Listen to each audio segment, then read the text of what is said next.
La CIA siempre se ha creído mejor que cualquier otra agencia gubernamental. ¿Y saben qué? Es la peor. Yo era su mejor elemento, uno de sus mejores elementos. Así que imagínense cómo serían los demás. Les llamaban los mejores o los más brillantes de la CIA. Es una leyenda forjada en la ilusión. A finales de 1976, la CIA intentó desesperadamente recuperar su imagen. Las comparecencias de sus directores ante el Congreso y las revelaciones sobre el Watergate o el golpe de Estado en Chile habían dañado su imagen, y ahora la obsesión por el secreto se había vuelto ridícula. A partir de entonces, para reclutar a sus agentes, la CIA recurrió a anuncios publicitarios difundidos por las emisoras de radio. Y ahora un anuncio publicitario que os va a gustar. Somos la CIA y buscamos personas fuera de lo corriente que quieran hacer carrera con nosotros. Quizás usted sea una de ellas. Si cree que cumple estos requisitos, llámenos para una entrevista confidencial. Secret agent man, taking away your name. Jimmy Carter accedió al poder con la firme intención de borrar los años negros de la CIA y acabar con las operaciones clandestinas y los golpes bajos. Tendrán que ser ustedes intachables, los más íntegros y los más honestos de cuantos trabajan para el gobierno. Carter nombró como director de la agencia al almirante Stansfield Turner. Habían estudiado juntos en la Academia Naval Militar. Turner era muy odiado dentro de la CIA. Un año antes había testificado en el Congreso en contra de la agencia por los abusos cometidos en los años 60.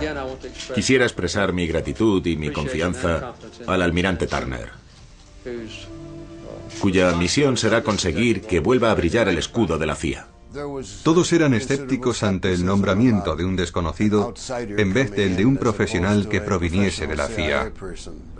Cuando Turner llegó, la CIA recibía presiones de todas partes para que revelase algunos de sus secretos, como por ejemplo su papel en el Congo. Y él tuvo que responder ante las comisiones parlamentarias. La mayoría de los miembros de la CIA le aconsejaron que no hablase nunca de esos temas, que mintiese, que no confesara jamás. Pero Turner lo confesó todo. Entró en la CIA con la intención de limpiar la agencia, de cambiar sus costumbres. Las normas de la CIA van en contra de cualquier tipo de transparencia. Nadie debe saber lo que hace. Intentó transformar la agencia, darle una nueva orientación, pero nadie supo apreciarlo. Los burócratas odian a todo aquel que llegue con la intención de cambiar las cosas. Se ganó la oposición de todos los jefes de servicio por su forma de entrevistar y hablar con los funcionarios más oscuros, sin pasar por sus superiores. Este hecho ocasionó muchos problemas. No creo que a los miembros de la CIA les gustase la idea de una agencia abierta al control del público. Turner pensaba que después del caso Watergate, la CIA no podía mantener el secreto total. Stan llegó a la agencia con la impresión de que ésta gozaba de demasiada autonomía, que estaba muy compartimentada y de que no había ningún control sobre la dirección de las operaciones. Yo creo que nunca se sintió cómodo con las operaciones clandestinas. Stansfield Turner era buena persona. Tenía buenas intenciones, pero padecía la enfermedad que padecen todos los almirantes. Confiaba plenamente en la tecnología y nada en las personas. Ellos creían que alguien que viniese de fuera no sería capaz de tomar decisiones sobre los métodos de espionaje. Turner es un tipo muy raro. Es realmente raro. Es todo un caso. Stansfield Turner se hizo famoso por estar a punto de iniciar un ataque nuclear contra la Unión Soviética. Una apreciación errónea hizo creer que se habían disparado misiles en dirección a los Estados Unidos. Fue un error. Hubo un problema. Nuestros aparatos indicaban un ataque inminente. En la pantalla de un radar se puede introducir de forma artificial un mensaje que señale la llegada de un misil. Aunque las personas que controlan los radares todos los días saben cómo es. Alguien pudo equivocarse y pulsar un botón que no era. y entonces apareció la señal. Cuando algo así pasa, hablas con los responsables y les dices, no está pasando nada, ¿hemos cometido algún error? Y alguien te contesta, nos hemos equivocado de botón. Está loco. Yo creo que Turner está chiflado. Algunos pensaban que era el peor director que habíamos tenido, y otros creían que no estaba mal. En mi opinión, no fue nuestro mejor director. No creo que los años que Turner estuvo a la cabeza de la CIA puedan considerarse como una buena época, ni para el pueblo americano ni para la CIA. Le hizo más daño a la CIA que las comisiones Church y Pike juntas. Él, Schlesinger y unos pocos más consiguieron acabar con el servicio de operaciones clandestinas. Nada más llegar a la Casa Blanca, Jimmy Carter otorgó su perdón a los objetores de conciencia de la guerra de Vietnam. Después convirtió el Oriente Próximo en su máxima prioridad. Tras 15 días de negociaciones en Camp David, se firmó un tratado de paz entre Israel y Egipto.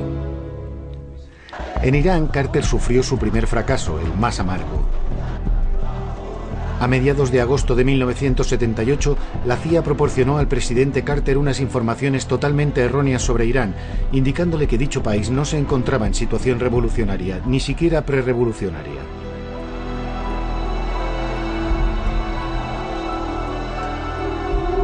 William Quandt era el encargado de Oriente Medio y Próximo en el Consejo de Seguridad Nacional. La revolución iraní marcó un hito. Quizá antes de 1979, ni los Estados Unidos, ni la mayoría de los países se tomaban en serio a los militantes islamistas. Lo de Irán nos pilló por sorpresa.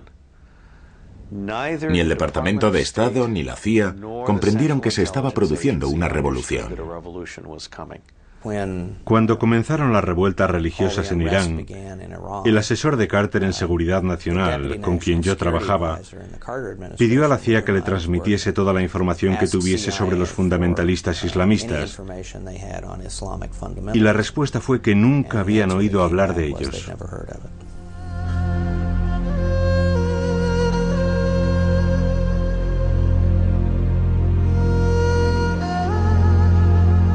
Desde su exilio en Neaufle-le-Château, en Francia, el ayatolá Jomeini llevaba meses preparando la revolución islámica y anunciaba su intención de derrocar el régimen feudal del Shah de Irán, a quien 25 años antes la CIA había instalado en el poder.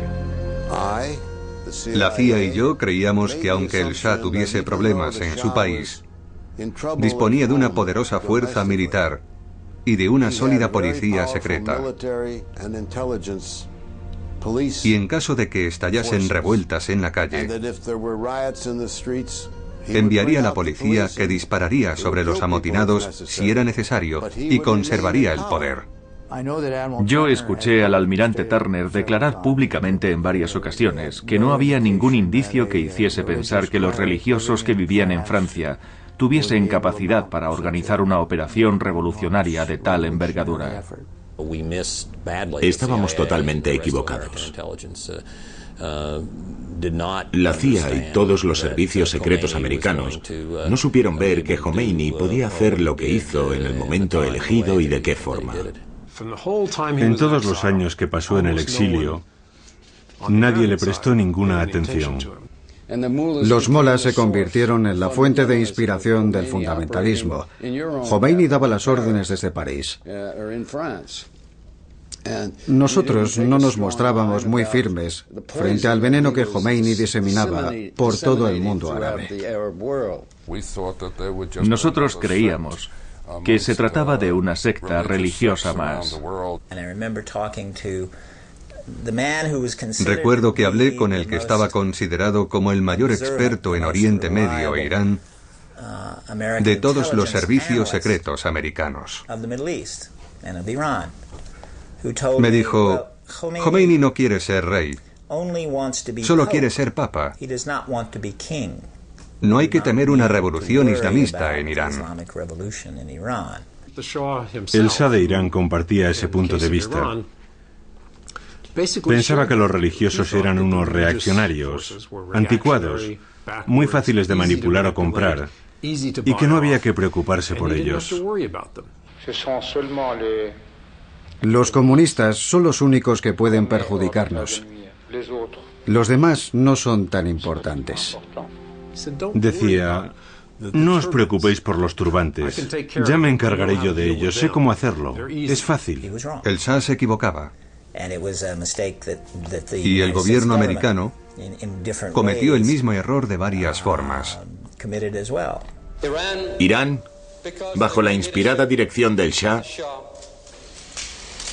es un islote de estabilidad en una de las zonas más agitadas del mundo.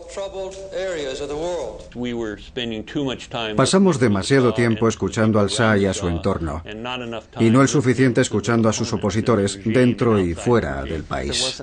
No había nadie en la embajada que hablara farsi, ni siquiera los espías. Estábamos demasiado ocupados con nuestros viajes en primera clase y nuestras cenas lujosas en la embajada con las autoridades locales que nos contaban exactamente lo que nosotros queríamos escuchar. La CIA tenía muy poco contacto con el movimiento islamista en Irán. Yo creo que el embajador había prohibido a la CIA mantener el mínimo contacto con los elementos de la oposición. Es una pena que un embajador actúe así, porque nos priva de una fuente de información muy preciada, y más aún cuando esas personas llegan al poder, porque nadie tiene ninguna relación con ellos. Son cosas que pasan, errores que se cometen. Si el gobierno americano no solo apoya una dictadura que oprime a su pueblo, sino que además prohíbe a la CIA que hable con los opositores, yo tengo derecho a hacerme la siguiente pregunta. ¿De qué sirve tener espías si no pueden tener contactos secretos con la oposición sin que lo sepa el gobierno? El embajador de Estados Unidos en Teherán era Richard Helms, exdirector de la CIA destituido por Nixon por negarse a mentir sobre el Watergate. Después de haber participado en el golpe de Estado de 1953 para derrocar a Mossadegh, se hizo íntimo del Shah y formó y adiestró a su policía secreta. Fue nombrado embajador en Irán justo después del escándalo Watergate. Fue embajador en los últimos días del Shah. Richard Helms le dijo al Shah que los Estados Unidos le apoyarían y le darían todo el armamento que deseara. Había una cooperación muy estrecha. Stansfield Turner y la esposa de Carter no paraban de enviar mensajes a Palacio aconsejándoles que resistiesen y cosas de ese tipo. Lo mejor habría sido decidirse en un sentido o en otro, y nosotros no lo hicimos. Jimmy Carter seguía los consejos de una persona un día y de otra diferente al día siguiente. Por eso nuestra política no tenía ningún sentido. Carter reflexionó y dijo, ya no necesito al Shah. ¿Y si intentara acercarme a los islamistas? No sabía que el Shah estaba gravemente enfermo y, sobre todo, ya no sabía qué hacer. La CIA se enteró demasiado tarde de que el Shah estaba desahuciado por la enfermedad. Los franceses lo sabían, pero la CIA no estaba al corriente. Los franceses provocaron nuestro error porque no quisieron revelarnos que el Shah estaba desahuciado. Nosotros sabíamos que había un problema, pero como lo subestimamos, no supimos prever la caída del Shah. No previmos el regreso de Khomeini y mucho menos la acogida que tuvo. El ayatolá Khomeini regresó a Irán. El Shah, abandonado por Estados Unidos, exiliado, luchaba contra un cáncer en un hospital neoyorquino. Richard Helms le visitó unos días antes de su muerte. Fui a verle a un hospital de Nueva York, en donde seguía un tratamiento contra el cáncer. Y lo primero que me dijo fue, ¿por qué me habéis hecho esto? La situación del Shah no tenía remedio. En un momento dado, los Estados Unidos se vieron obligados a enfrentarse a las cosas. No se puede mantener un caso sin esperanza indefinidamente. La política de nuestro gobierno no es la de intervenir en los asuntos internos de otros países y determinar quién debe ser su dirigente. Va en contra de la filosofía del pueblo americano. Intentamos hacerlo una vez en Vietnam y fue un fracaso lamentable. No creo que ningún responsable de este país quiera imponer algo así en otro país, especialmente en Irán. Carter era una mezcla sorprendente de firmeza e ingenuidad. Era casi un paranoico. Un ejemplo de ello es que hasta la invasión de Afganistán por los soviéticos no comprendió cómo había que negociar con la URSS. A pesar de los movimientos del Ejército Rojo en la frontera afgana y de las reiteradas advertencias de la CIA, la tranquilidad continuó a base de concesiones americanas. Carter se reunió en Moscú con Leonidas Brezhnev. Yo creo que lo que sucedió en el Politburó en 1979 fue que todo el mundo estaba enfermo o ebrio y no sabía lo que hacía. El Politburó cometió un error fatal.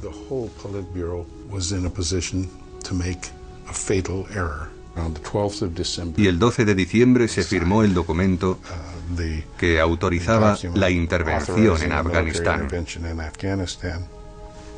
Nos preparamos para la invasión, hicimos saber que las tropas estaban listas, pero pensábamos que no iban a invadir Afganistán. La administración no lo creyó, y eso que sabía que la URSS tenía capacidad para hacerlo y que había desplegado tropas para intervenir en cualquier momento. Entonces creíamos que los soviéticos no reunirían las fuerzas necesarias para una acción eficaz en Afganistán. Nosotros sabíamos que estaban listos para invadir Afganistán, así que no nos llevamos ninguna sorpresa. Solo que pensábamos que no se atreverían a hacerlo. El presidente Carter aprendió la lección de los fallos cometidos por la CIA en la revolución iraní y puso en tela de juicio las estrategias de la agencia y sus debilidades en el campo de la información. Stansfield Turner despidió a 700 directores de departamento y oficiales de campo y empezó a desmantelar la CIA. Stansfield Turner estaba destruyendo la CIA. La iba reduciendo poco a poco. Destituyó a cientos de personas, las jubiló anticipadamente. Se deshizo de la mayoría de los agentes de campo, unas personas que eran fundamentales y que llevaban años en sus puestos. Podía hacer lo que quisiese. Destituyó a mucha gente, especialmente a los directores de operaciones. Suprimió más de 600 puestos. Sin duda fue demasiado. Desmanteló toda la infraestructura que habían tardado años en construir desde 1950. No le hizo ningún bien a la CIA y yo no creo que Stansfield Turner tuviera razón. En realidad, su apreciación del mundo quizás fuese errónea. Quizás me equivoqué, quizás tomé decisiones equivocadas. Ese es el problema. Los hombres como Stansfield Turner o Richard Helms y otros que dirigieron la CIA nunca ven más allá de sus narices. Escuchen, él solo hacía lo que le decían que hiciese. Es decir, sustituir los hombres de campo por tecnología. Le pidieron que lo hiciera. El responsable no es Stansfield Turner, sino el presidente. Cuando en diciembre de 1979 los soviéticos invadieron Afganistán, Jimmy Carter se volvió a Turner y le dijo: quiero que la CIA haga algo. Y la CIA le respondió: ¿el qué? Ya no disponemos de medios.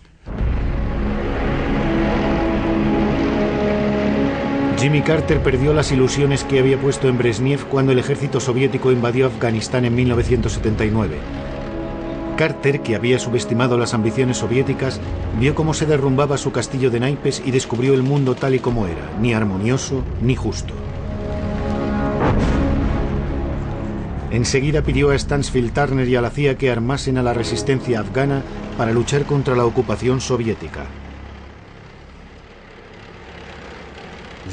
Cuando la tarde del día de Navidad de 1979 los soviéticos invadieron Afganistán, Jimmy Carter fue el más sorprendido de todos. Sentía una rabia profunda, se sentía muy desdichado.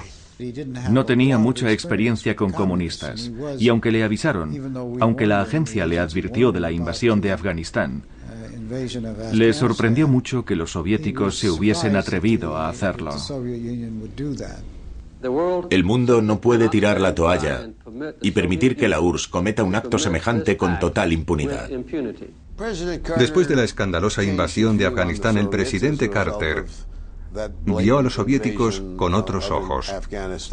Sin duda perdió todas sus ilusiones en la Unión Soviética, especialmente después de lo de Afganistán, que fue un duro golpe para él. Jimmy Carter estaba furioso porque siempre pensó que podría entenderse con Brezhnev.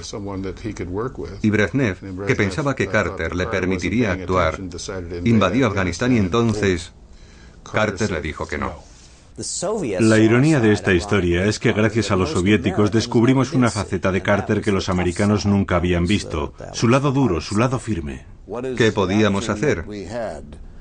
¿Permitir que los soviéticos invadiesen todo el país sin ofrecer resistencia? Aparentemente cambió de opinión de forma radical y aceptó ayudar a los mujahidines afganos proporcionándoles un armamento de vanguardia. La invasión se produjo sobre el 26 o el 27 de diciembre y las primeras armas que se enviaron a Pakistán llegaron el 30 de enero. Fue bastante rápido. Con el gobierno Carter decidimos ayudarles utilizando a la CIA. La CIA organizó una alianza clandestina muy discreta con otros países para luchar contra los soviéticos y les hicimos la vida imposible durante 10 años. Teníamos un objetivo muy claro. A partir de 1979 y a lo largo de la década de los 80 solo teníamos un objetivo: conseguir que los soviéticos abandonasen Afganistán. ¿Cómo íbamos a saber en 1979 que las personas a las que suministrábamos armas para expulsar a los soviéticos de Afganistán iban a convertirse en algo tan horrible como los talibanes? Nosotros creamos a los talibanes. Nosotros creamos ese ejército fundamentalista sin ser conscientes de lo que estábamos haciendo. No tuvimos en cuenta la mentalidad de la zona. Carter tuvo que enfrentarse a otra crisis que conmocionó a la opinión pública. Un mes antes de la invasión de Afganistán, unos estudiantes islamistas secuestraron a los empleados de la embajada americana de Teherán. El secuestro podía poner fin a las ambiciones políticas de Carter, que esperaba la reelección. Su rival, Ronald Reagan, cuya campaña electoral dirigía a William Casey, no desaprovechó la ocasión. Creo que la política exterior de este gobierno ha contribuido a crear una situación que ha hecho posible el secuestro. Es una humillación y una vergüenza para nuestro país que el secuestro dure tanto tiempo. Carter estaba totalmente desbordado por los acontecimientos de Teherán. El presidente Carter reunió a todos sus asesores y decidió emprender negociaciones secretas con el nuevo gobierno iraní con el fin de obtener la liberación de los rehenes antes de las elecciones presidenciales. Pero alguien desde dentro de la Casa Blanca informaba regularmente al equipo de Ronald Reagan. Nosotros sabíamos que Carter estaba a punto de conseguir un acuerdo con los iraníes para conseguir la liberación de los rehenes antes de las elecciones. Los republicanos se enteraron y comprendieron que si Carter conseguía la liberación, ganaría las elecciones. Tenían que hacer algo para conseguir el fracaso de las negociaciones. 2 semanas antes de las elecciones, los iraníes rompieron las negociaciones sin ningún motivo. ¿Quieren saber lo que sucedió? Todo el equipo del Consejo de Seguridad Nacional transmitía informaciones ultrasecretas al Estado Mayor de Reagan para ayudar a que ganase las elecciones. Los servicios secretos desplegaron toda una operación para acabar con las posibilidades de reelección de Carter. Frank Carlucci, subdirector de la CIA, dimitió y se unió al equipo de Reagan. Le siguió Robert Gates, director del Consejo Nacional de Seguridad. Gates trabajaba para Jimmy Carter, Carlucci trabajaba para Jimmy Carter, todos trabajaban con Carter. Y de repente, qué casualidad, todos los que participaban en las negociaciones que mantenía Carter decidieron irse a trabajar para Reagan. Yo quería dejar la Casa Blanca y a Carter. Me apetecía volver a la CIA y encargarme del Departamento de Estudios. Yo había decidido dejar el gobierno. No creo haber abandonado a Carter, ni tampoco creo que lo hiciese Robert Gates. Francamente, empezaba a estar harto de Carter y de la Casa Blanca. Reagan ganó las elecciones y todos se fueron con él. Los rehenes americanos de Teherán fueron liberados el día del traspaso de poderes entre Carter y su sucesor Ronald Reagan, el 20 de enero de 1981. Los republicanos no tuvieron nada que ver en esta historia. Fueron los iraníes que humillaron a Carter negándose a liberar a los rehenes antes del 20 de enero, fecha en la que debía abandonar sus funciones. Yo no creo que hubiese nada. No hubo acuerdo entre los republicanos y los seguidores de Khomeini. Seguro.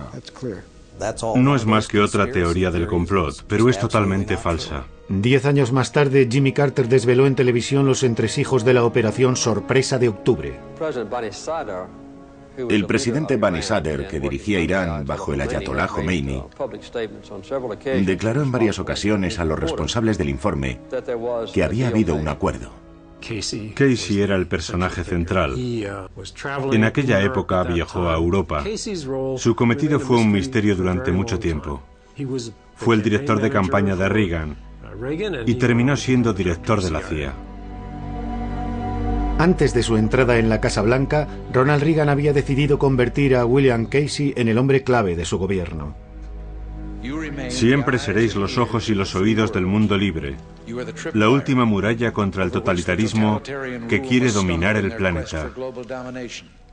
Casey fue el artífice de su brillante victoria. Consiguió apartar hábilmente a Jimmy Carter de la carrera y después dirigió la campaña electoral de Reagan con talento, gastando sin pensar. William Casey era un millonario que había hecho fortuna con sus negocios y dirigía el SEC, organismo que controla todas las operaciones de la Bolsa de Nueva York. Los conocimientos de Ronald Reagan en política exterior eran algo limitados, así que dejó a Casey las manos libres para decidir sobre nuevas orientaciones. Durante el periodo de transición, Stanfield Turner, en nombre de la CIA, informaba al futuro presidente del Estado del Mundo. Fui a informar al nuevo presidente. Creo que George Bush no estaba ahí. E hice mi informe. Empezó su exposición. Los soviéticos tenían un misil aquí, otro allí, trabajaban en la reducción del armamento. Un informe muy detallado, muy preciso. Entonces Reagan se levantó, se aflojó la corbata, se quejó del calor que hacía y preguntó si alguien quería un café. No le interesaba nada la exposición. Me pareció que algunas de sus preguntas no eran muy pertinentes. Después de eso no hubo más exposiciones. Reagan no quería más, enviaba a sus asesores, así que no tenía la menor idea de lo que pasaba. A partir de su nombramiento como director de la CIA, William Casey reforzó el papel de la agencia y restableció la mayoría de los puestos que Stanfield Turner había suprimido. Con él se intensificaron las operaciones clandestinas de la CIA. Probablemente Bill Casey haya sido el director de la CIA más poderoso desde Allen Dulles. Tenía unas relaciones excelentes con el presidente y gran parte de su autoridad venía del hecho de que el presidente confiaba en él. Cogía el teléfono, decía Ronnie, y hablaba con el presidente. William Casey fue un caso único en la historia de los Estados Unidos. Tenía tanto poder como el secretario de Estado, el secretario de Defensa o el presidente de los Estados Unidos.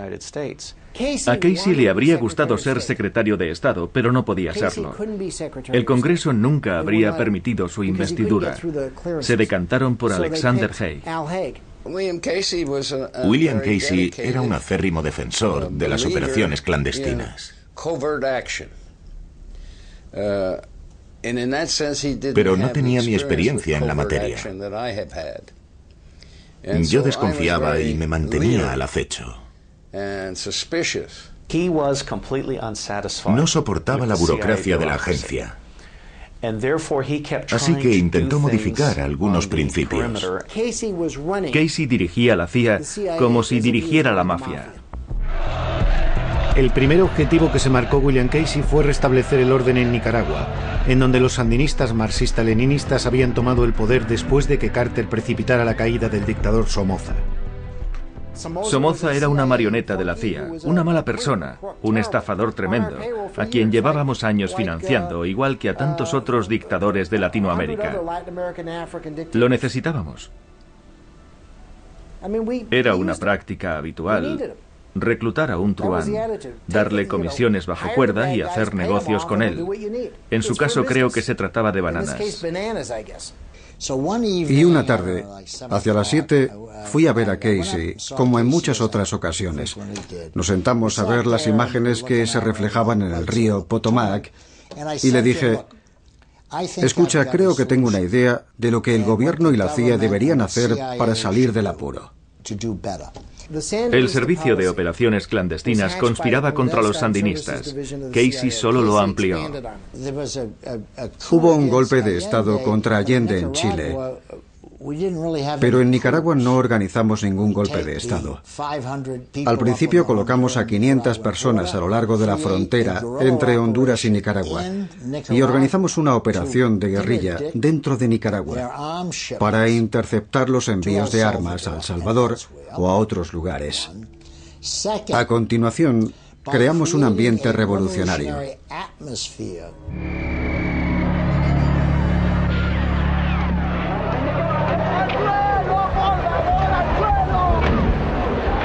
Las relaciones de Latinoamérica con la CIA siempre habían sido tumultuosas, pero bajo la administración Reagan, la CIA, dirigida por William Casey, volvió al primer plano al adoptar una política belicista en América Central. Se sirvió de la Contra para dirigir una guerra contra los sandinistas en Nicaragua y multiplicó las operaciones clandestinas en Salvador y Honduras.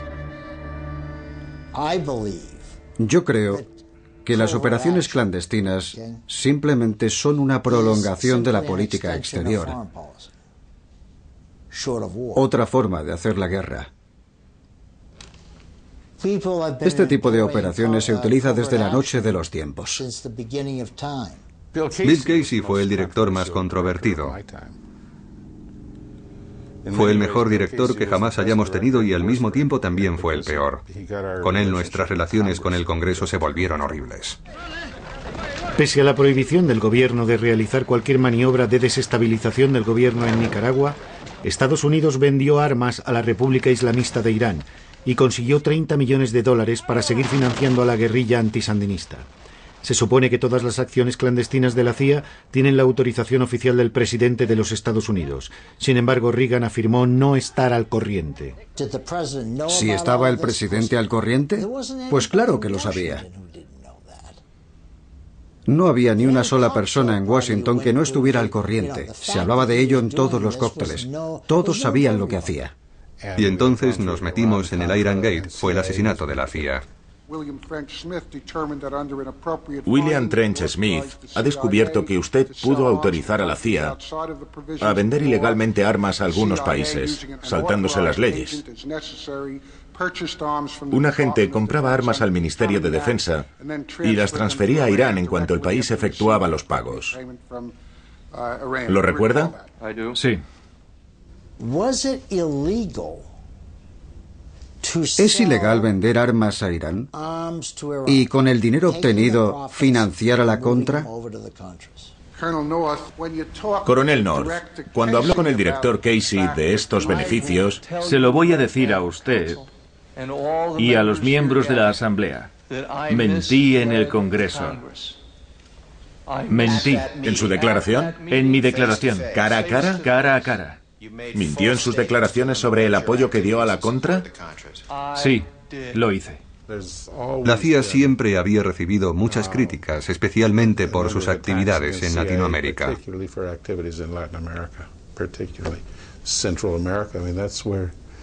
Bill Casey se encontró con serios problemas. Entre otros, el Iran Gate y todas esas historias de Centroamérica. Pero fue en Afganistán, que llevaba 3 años en guerra, donde William Casey pudo aplicar su estrategia para luchar contra los comunistas y la URSS. Lo que sea para meter a los soviéticos en una guerra que durará 10 años y expulsarlos de la zona. Bill Casey cambió las reglas del juego en Afganistán. Carter había decidido hostigar a los soviéticos, agotarles, hacerles la vida imposible. En 1985, Bill Casey le hizo firmar a Reagan una directiva que decía: ustedes tienen que ir allí para ganar, para hacer que se larguen. Bill Casey vino a verme, nos habíamos conocido en África, y me dijo: quiero que vayas a Afganistán y quiero que ganes. La resistencia fue capaz de aplastar a un ejército de 120.000 hombres, pero nosotros no lo habíamos previsto. ¿Cómo consiguieron vencerles? Les proporcionaron un apoyo militar considerable. Un ejemplo claro son los lanzamisiles que hicieron totalmente vulnerable a la aviación soviética. Perdimos tantos helicópteros que nos daba miedo que nuestros aviones volasen a baja altitud. Y esas armas se las había dado la CIA. Los soviéticos habrían ganado de no ser por los lanzamisiles que utilizaron contra los helicópteros. La CIA ya proporcionaba armas y dinero a los mujahidines afganos con Carter, pero bajo la dirección de William Casey, la agencia armó a decenas de grupos de la guerrilla sin ningún control para atacar a los soviéticos, llegando a proporcionarles armas de vanguardia. Entregaron misiles antiaéreos a los fanáticos islamistas a cambio de la promesa de que el armamento solo sería utilizado contra los rusos. 10 años después de la marcha de los soviéticos, ese armamento seguía utilizándose. 1.000 millones al año, en total 3.000 millones de dólares para acabar con Afganistán. ¿Saben cuánto le costó la Guerra Fría al contribuyente americano? 13 billones de dólares.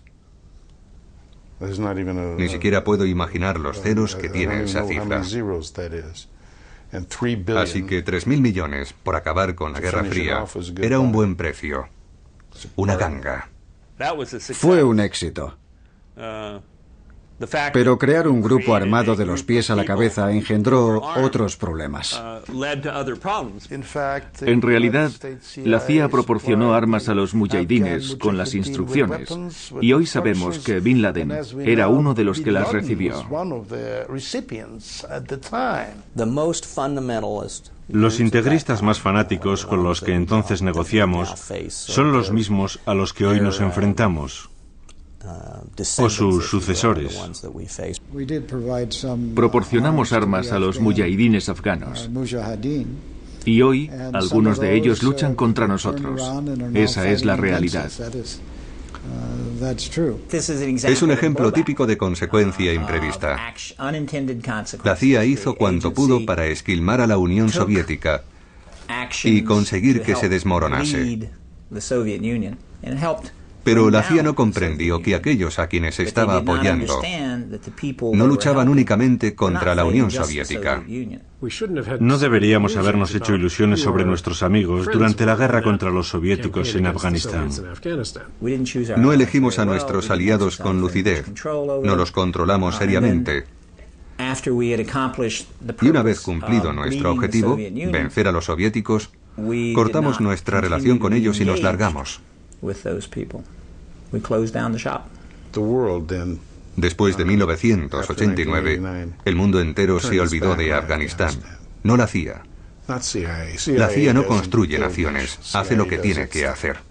Pensábamos que la CIA, o mejor dicho, el gobierno americano, debería haber seguido apoyando a los afganos después de 1989, pero los Estados Unidos abandonaron Afganistán. Y dejamos a Afganistán hecho jirones. No estuvo bien. Quizás no necesitasen tanto apoyo, ni tantas armas, ni tantos lanzamisiles, pero nosotros no creamos el movimiento islamista. Fue una política demente y estúpida que prácticamente destruyó Afganistán. Y ahora el mundo entero paga las consecuencias con la guerra contra el terrorismo. Tenemos que asumir el hecho de que nosotros contribuimos a crear las condiciones necesarias para que un loco como Osama Bin Laden consiguiese reunir a un puñado de desesperados.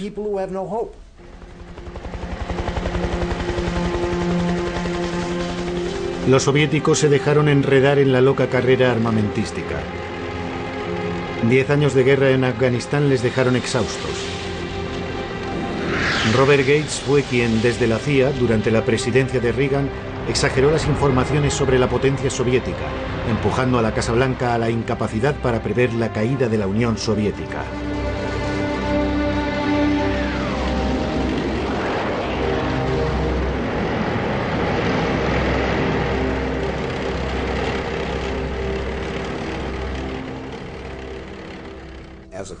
A medida que aumentaba el número de víctimas, la guerra tenía el mismo impacto en la Unión Soviética que el que tuvo la guerra de Vietnam en los Estados Unidos.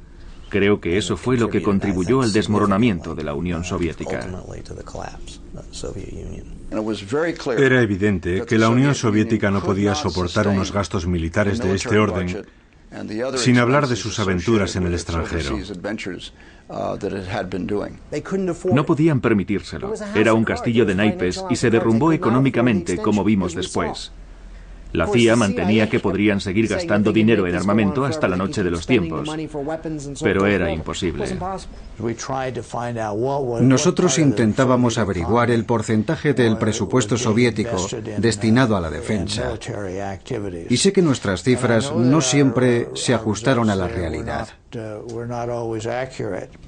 Recuerdo haber dicho a los soviéticos que estimábamos su presupuesto militar en el 20% de su Producto Nacional Bruto, y nos dimos cuenta de que era más elevado, algo como el 40%. Creo que sobreestimamos la capacidad económica soviética, y la CIA fue la responsable. La CIA no elaboró un análisis exacto de la Unión Soviética, que realmente vivía una situación dramática. Se decía que no serían capaces de mantener el esfuerzo por mucho tiempo. Nosotros lo habíamos previsto, pero no de forma tan clara como podíamos y deberíamos haberlo hecho. En ocasiones exagerábamos el número de misiles que fabricaban. No podíamos conformarnos solo con mirar sus 30.000 misiles nucleares y pensar, no hay por qué preocuparse, su economía se está desmoronando. Por aquel entonces yo hablaba con los soviéticos y solía preguntarme por qué nosotros creíamos que eran tan poderosos cuando en realidad no lo eran.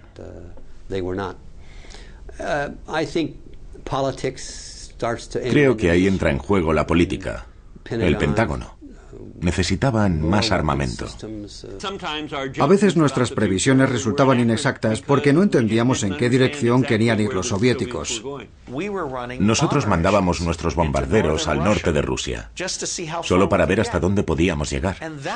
Por esta razón, la Unión Soviética decidió gastar tanto dinero en la fabricación de misiles y otros sistemas de defensa. Estados Unidos jugaba a provocar. Es una mala política, un juego de indios y vaqueros estúpido al que nunca deberíamos haber jugado.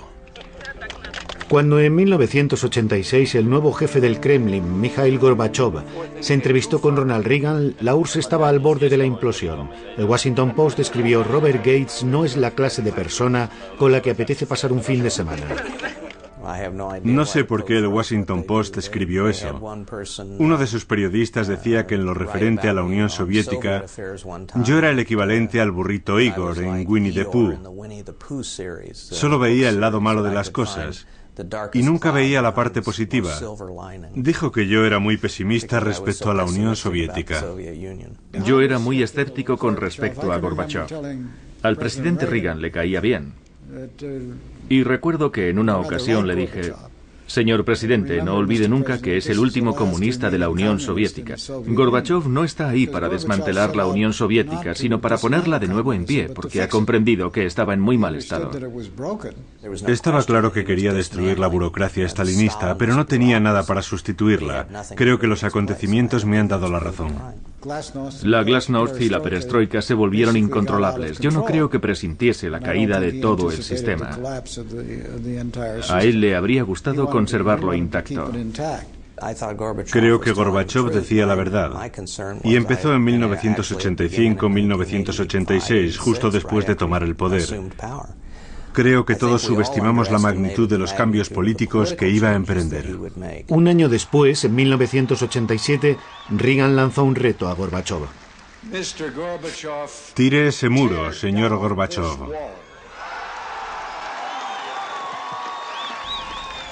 Creo que nadie podía imaginárselo. Yo estaba al lado de Reagan cuando dijo aquel: tire ese muro, señor Gorbachev. Y recuerdo que pensé que era una frase muy bonita, pero que nunca sucedería. Todos se mostraban reticentes a revelar su punto de vista.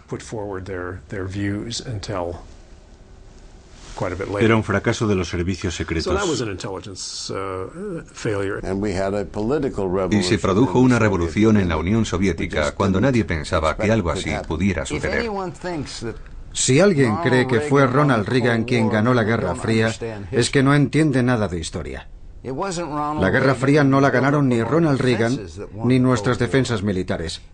Fue la contradicción interna de un sistema político defectuoso, el marxismo-leninismo, la que provocó la inevitable desaparición de la Unión Soviética. El nuevo presidente George Bush asistió a la caída de la Unión Soviética. Forjado por la Guerra Fría y sus años en la CIA, resultó muy difícil convencer a Bush de la inminente desaparición de la URSS. En junio de 1989, yo era asesor adjunto de Seguridad Nacional y elaboré un memorando a partir de las informaciones recabadas por la CIA, en el que le decía al presidente que existía una posibilidad real de que Gorbachov no siguiese en su puesto al cabo de 1 o 2 años, por lo que deberíamos comenzar a idear un plan de urgencia, no solo para hacer frente a su destitución, sino también en previsión de la caída de la Unión Soviética. Es cierto que no dijimos el día. A los servicios secretos no les pagan por ser adivinos. Sabíamos que la Unión Soviética tenía graves problemas, principalmente económicos, aunque también políticos. Pero de ahí a pensar que podrían provocar la caída del sistema soviético, eso superaba el límite de nuestra imaginación. Nadie le vio venir. No era posible.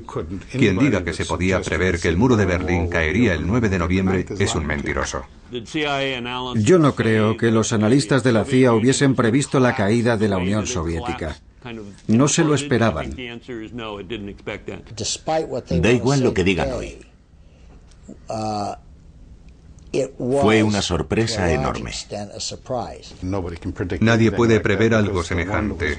Y el más sorprendido en esta historia no fui yo, y eso que estaba en una misión para la CIA en Alemania del Este. No. Fue Erich Honecker que dijo: ¿pero qué está pasando? Y él dirigía Alemania del Este. Sus servicios secretos, es decir, el KGB, que estaban en el meollo de todo lo que ocurría en la Unión Soviética, tampoco pudieron prever el hundimiento de la URSS, y eso que su existencia dependía de ello.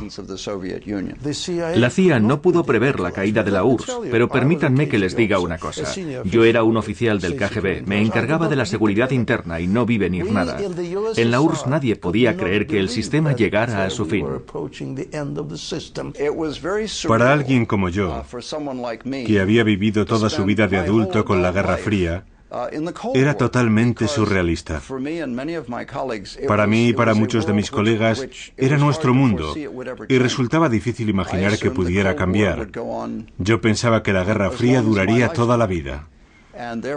Asistir desde mi sillón en Langley a la caída del muro de Berlín en noviembre de 1989 y el desmoronamiento de la Unión Soviética en 1991 fue una experiencia increíble.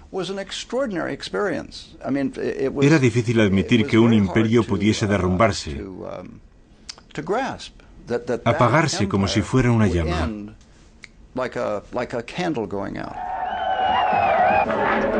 La caída del muro de Berlín en noviembre de 1989 preparó la reunificación de Alemania. Una tras otra, las antiguas democracias populares iban expulsando a los regímenes comunistas. Era el fin de la Guerra Fría.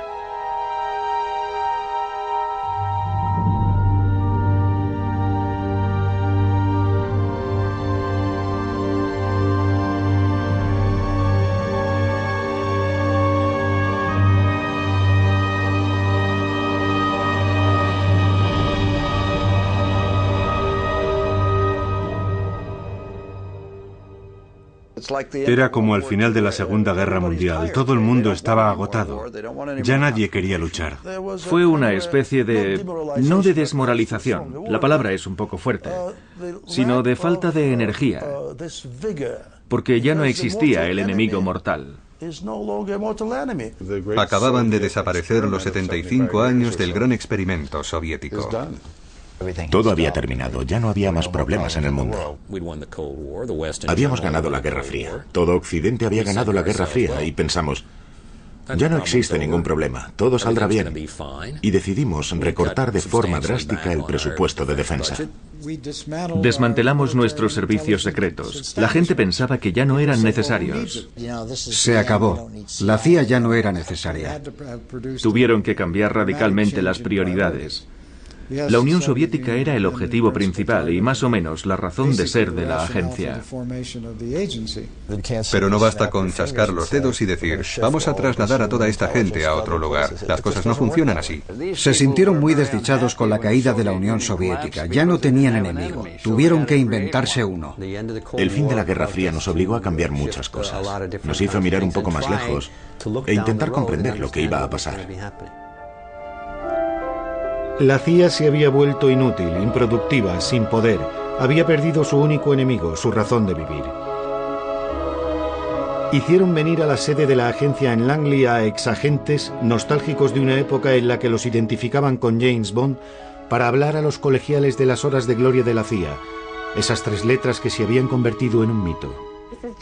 Es solo para informar a los niños, para poner un rostro a la CIA. La historia terminó. La partida se acabó. La Unión Soviética y los Estados Unidos jugaban una partida de ajedrez. Había que conseguir el mayor número posible de fichas del adversario por todo el mundo. Y a finales de 1991 ganó el que tenía más fichas. Los rusos perdieron. Unos meses después de la caída de la Unión Soviética, William Colby, exdirector de la CIA, y Oleg Kalugin, exjefe del KGB, dieron un cóctel en Washington para lanzar juntos un videojuego. Ahora sí había terminado la Guerra Fría. Buena suerte.